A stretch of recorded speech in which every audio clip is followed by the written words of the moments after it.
Hello guys, मेरा नाम है नकुल और आप देख रहे हो हमारा यूट्यूब चैनल जॉब वाला व्लॉगर। तो गाइज, आज के इस वीडियो में हम आपके साथ शेयर करने वाले हैं न्यू जॉब डिटेल्स जो कि निकल कर आ रही है इंडियन कोस्ट गार्ड की ओर से। जीडी की वैकेंसियां, नाविक की वैकेंसियां और यांत्रिकी की वैकेंसियों के ऊपर।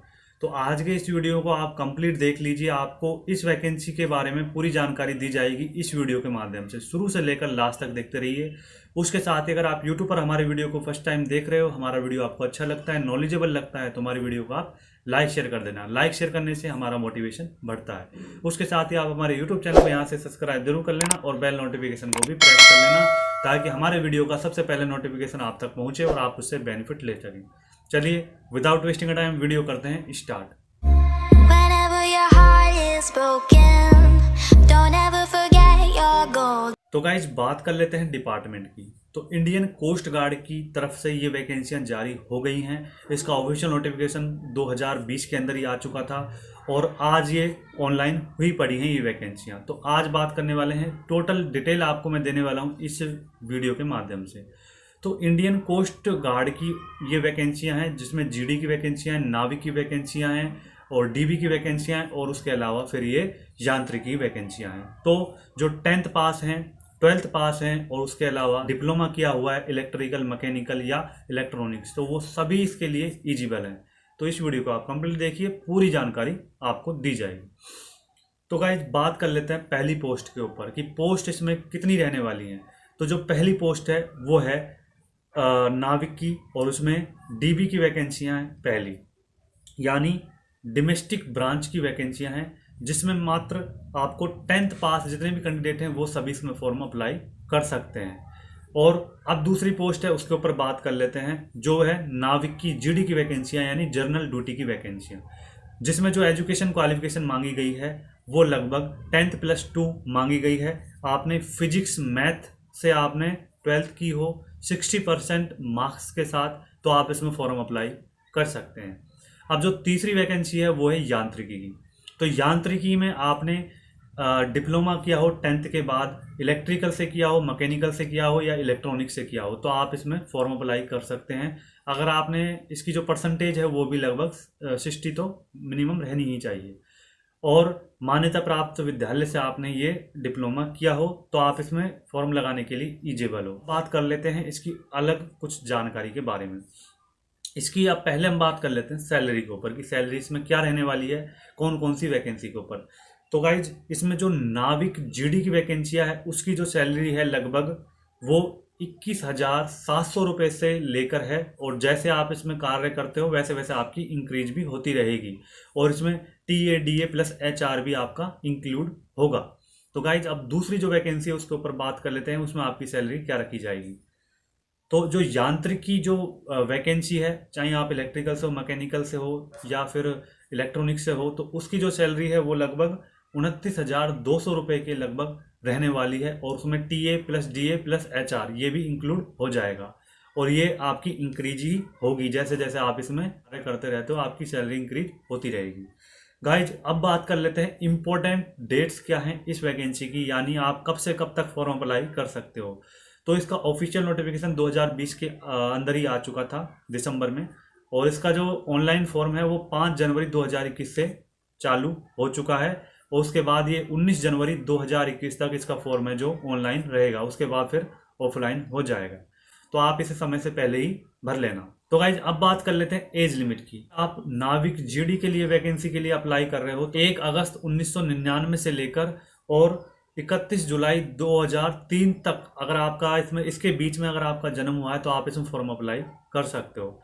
अब गाइज, बात कर लेते हैं दूसरी वैकेंसी की कि जो नाविक डीबी है, यानी डिविस्टिक ब्रांच के ऊपर क्या क्या एज लिमिट मांगी गई है। तो आप 10 अक्टूबर 1999 से लेकर 30 सितंबर 2003 तक के बीच में अगर आपका जन्म हुआ है तो आप इस वैकेंसी के लिए एलिजिबल हो, आप इसमें फॉर्म अप्लाई कर सकते हो। गाइज, हम बात कर लेते हैं कि इसमें फाइनली एज लिमिट कितनी है। तो 18 से लेकर 22 साल तक के जितने भी कैंडिडेट हैं जनरल कैटेगरी वाले, वो सभी इसमें फॉर्म अप्लाई कर सकते हैं। अब गाइज, इसमें जो SC ST वगैरह है उनके लिए इसमें 5 साल का रिलैक्सेशन दिया जाएगा, और OBC वाले को भी 3 साल का इसमें रिलैक्सेशन दिया जाएगा। गाइज, अब बात कर लेते हैं इसकी फॉर्म फीस क्या रखी गई है इस वैकेंसी की। तो जो जर्नल वाले हैं, EWS वाले हैं और OBC वाले हैं, उनके लिए जो फॉर्म फीस रहने वाली है वो 250 रुपये पर कैंडिडेट के हिसाब से उनको पे करना है। उसके अलावा जो SC ST वाले हैं उनके लिए कोई फॉर्म फीस नहीं है, यानी 0 रुपये उनके लिए फॉर्म फीस रखी गई है। गाइज अब बात कर लेते हैं इसमें टोटल ऑफ वैकेंसियों की। टोटल ऑफ वैकेंसियाँ कितनी रहने वाली हैं सभी पोस्टों के आधार पर। तो जो नाविक GD की वैकेंसियाँ, जनरल ड्यूटी की वैकेंसियाँ, वो लगभग 260 वैकेंसियाँ हैं सभी कैटेगरी को मिलाकर। तो आपको मैं सारा यहाँ पे स्क्रीनशॉट लगा दूंगा, आप एक बार उस पर नज़र मार लेना और ऑफिशियल नोटिफिकेशन पर भी जाकर आप चेकआउट जरूर कर लेना। और उसके अलावा जो नाविक DB है, डिस्ट्रिक्ट ब्रांच, उसकी जो वैकेंसियाँ हैं वो 50 वैकेंसियाँ हैं सभी कैटेगरी को लगाकर। अब गाइज बात कर लेते हैं जो यांत्रिकी जो वैकेंसियाँ हैं मैकेनिकल की, वो लगभग 31 वैकेंसियाँ हैं। और उसके अलावा अब बात कर लेते हैं जो यांत्रिकी की, इलेक्ट्रिकल की जो वैकेंसियाँ हैं वो लगभग 7 वैकेंसियाँ हैं इसके अंदर। और अब बात कर लेते हैं जो यांत्रिकी में जो इलेक्ट्रॉनिक्स ब्रांच है उसकी जो वैकेंसियाँ हैं वो लगभग 10 वैकेंसियाँ हैं। तो आपको सारा यहाँ पे दिखाई दे रहा होगा। अब गाइस बात कर लेते हैं इसमें आपका सिलेक्शन प्रोसेस क्या रखा जाएगा इस वैकेंसी में। तो आपका पहले इसमें रिटन एग्जाम होगा, वो चाहे ऑनलाइन हो सकता है या ऑफलाइन भी हो सकता है। ज़्यादातर ये जो एग्ज़ाम है ये ऑनलाइन ही होता है। लेकिन तो गाइज पहले आपका इसमें रिटन एग्जाम होगा और आपकी किसी प्रकार की इस रिटन एग्जाम में कोई नेगेटिव मार्किंग नहीं रहने वाली है। अब गाइज बात कर लेते हैं इस वैकेंसी में आपका जो नाविक पोस्ट है उसके लिए, नाविक पोस्ट के लिए आपका जो रिटन एग्जाम होगा उसमें आपका सेक्शन 1 होगा, यानी सेक्शन 1 के हिसाब से आपका उसमें एग्जाम लिया जाएगा नाविक की पोस्ट पर। नाविक DB में आपका एक एग्जाम लिया जाएगा सेक्शन 1 में। जो नाविक GD है यानी जनरल ड्यूटी के लिए जो एग्जाम होगा उसमें आपका जो सेक्शन 1 होगा यानी पहला एग्जाम होगा, फिर उसके अलावा उसमें आपका सेकंड एग्जाम भी होगा। 2 एग्जाम इसमें होंगे।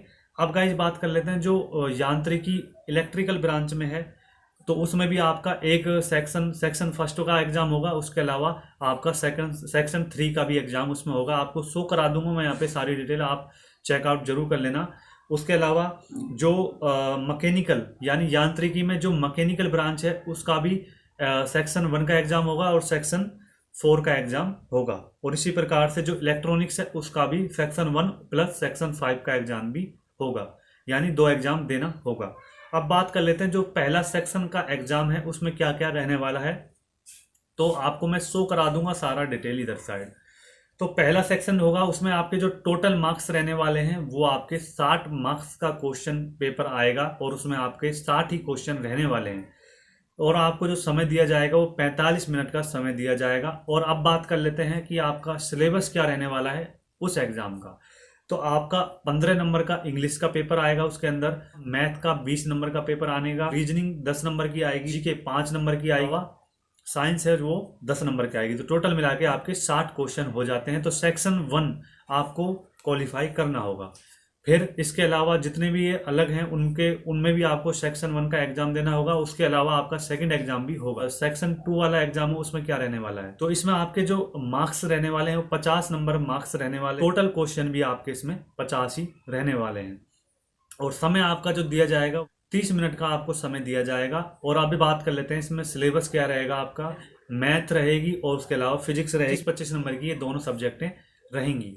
गाइज अब बात कर लेते हैं जो सेक्शन 3 है, सेक्शन 3 में आपका क्या सिलेबस रहेगा और क्या टाइमिंग रहेगी। उसमें मार्क्स रहने वाले हैं वो लगभग 50 मार्क्स का ही आपका सेक्शन 3 का एग्जाम भी होगा। 50 क्वेश्चन ही रहेंगे उसके अंदर भी। और जो समय है वो आपको 30 मिनट का समय दिया जाएगा एग्जाम को क्वालिफाई करने के लिए। इसमें जो आपके क्वेश्चन आने वाले हैं वो इलेक्ट्रिकल इंजीनियरिंग से संबंधित आने वाले हैं। 50 के 50 क्वेश्चन ये आपको क्वालिफाई करना है। सेक्शन 4 का एग्जाम है वो भी सेम ही रहेगा।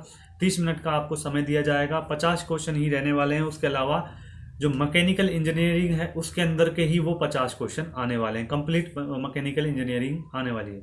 अब गाइस बात कर लेते हैं जो सेक्शन 4 है उसका एग्जाम कैसे रहने वाला है। उसमें भी आपका टोटल जो मार्क्स रहने वाले हैं 50 रहने वाले हैं। समय आपको 30 मिनट का दिया जाएगा। उसके अलावा जो क्वेश्चन रहने वाले हैं वो 50 क्वेश्चन रहने वाले हैं। और जो ब्रांच रिलेटेड क्वेश्चन आएंगे वो इलेक्ट्रॉनिक्स से संबंधित, इलेक्ट्रॉनिक्स इंजीनियरिंग से संबंधित 50 क्वेश्चन आपको कंप्लीट दिए जाएंगे। वो अब बात कर लेते हैं जो आपका सेकंड, ये सभी एग्जाम को क्लियर करने के बाद आप जिस भी पोस्ट पर फॉर्म अप्लाई करोगे तो ये एग्जाम आप क्लियर कर दोगे। उसके बाद जब आपका सेकंड स्टेज आएगा उसमें आपका फिजिकल होगा।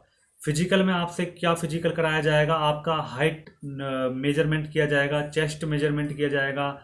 उसके अलावा आपसे कुछ फिजिकल जैसे रनिंग कराई जाएगी, 1600 मीटर के लगभग आपसे रनिंग कराई जाएगी 7 मिनट में।